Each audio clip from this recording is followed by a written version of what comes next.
Hey everyone, Gil here at Grayman Prepping.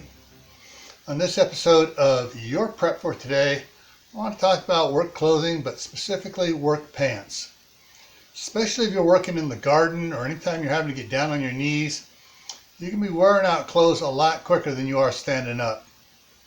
So having a good pair or several good pairs of work pants is essential so you're able to keep working and keep bringing in the food and getting things done that you need to get done. All right, so think about how your pants are lasting.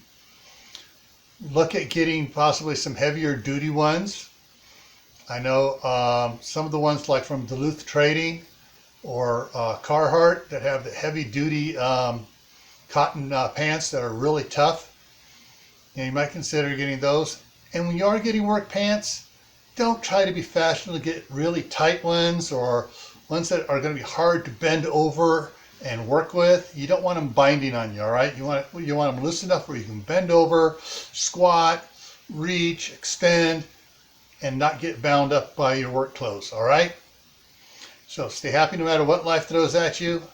Stay safe. Don't go out and do anything foolish. Keep adding to your preps. Water, food, medicine, clothing. Learn at least one skill a month, if not two, and get ready for next year's food challenge. We're going to be growing indoor gardens, and now's the time to start practicing, seeing what you can and can't grow indoors to feed yourself.